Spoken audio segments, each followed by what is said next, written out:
Hi, this is Sean Garrison, online editor of Cordell & Cordell and DadsDivorce.com. Today we are joined by Diane Jennings, who is a reporter for the Dallas Morning News. Throughout 2014, the Morning News produced an in-depth 11-part series looking at each of the domestic violence deaths in North Texas.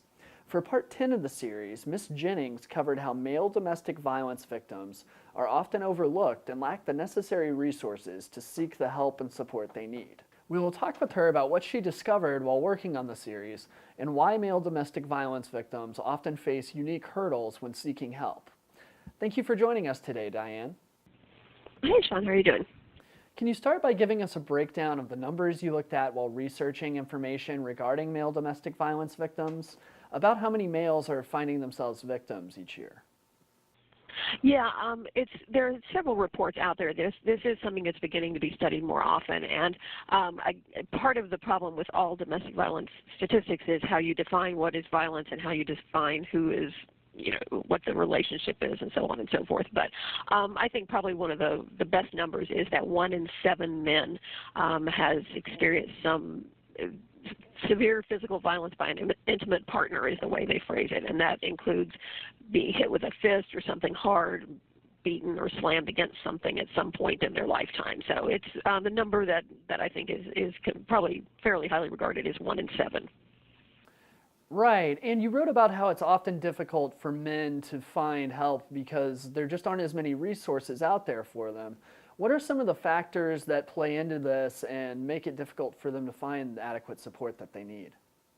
Well, I think the reason that there are not a lot of resources is that this isn't a problem that has really been brought to the forefront. As just like with any social issue, when an issue comes up, when there's a group of people that are willing to stand up and say we've got a problem here, and in this instance, it's very hard.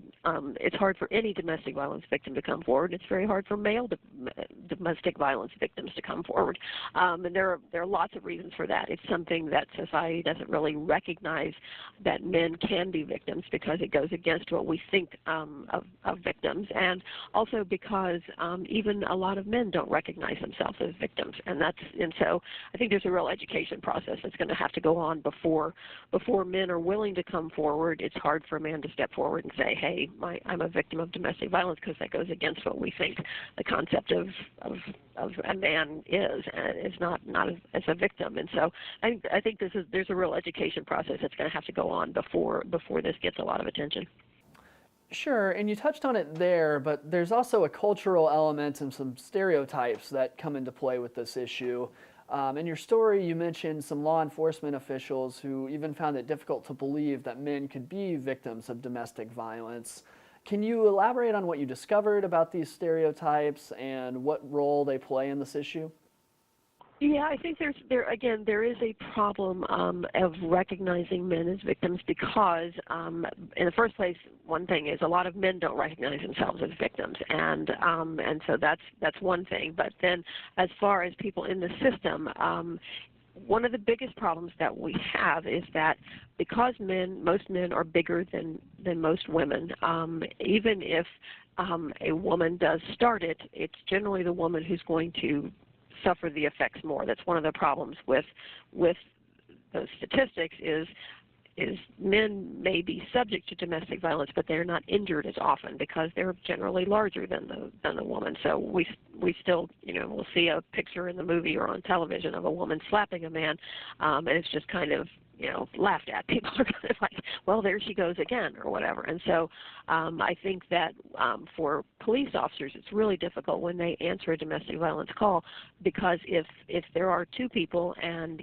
even if it has been mutual violence and both of them are involved, generally it's going to be the woman who suffers a physical injury more than the man.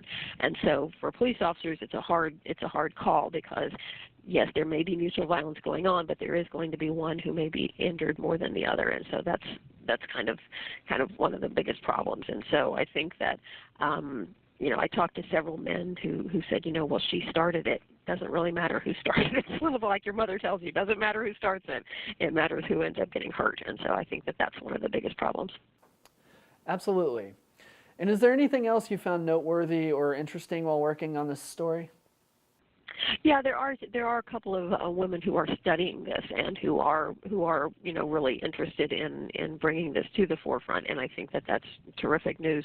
Overall, though, I think again there's just going to have to be. It's like the whole issue of domestic violence is so much more complex than people realize, and so this particular aspect of it, I think, is something that's going to require even more education. Absolutely. Thank you for joining us today, Diane. We enjoyed having you on Dad's Divorce. Okay, thanks so much. Take care. Bye bye. That was Diane Jennings, reporter for the Dallas Morning News. To read more about Diane's story or about the issue of male domestic violence victims, make sure to visit dadsdivorce.com. This has been Sean Garrison. Thank you for watching Dad's Divorce Live.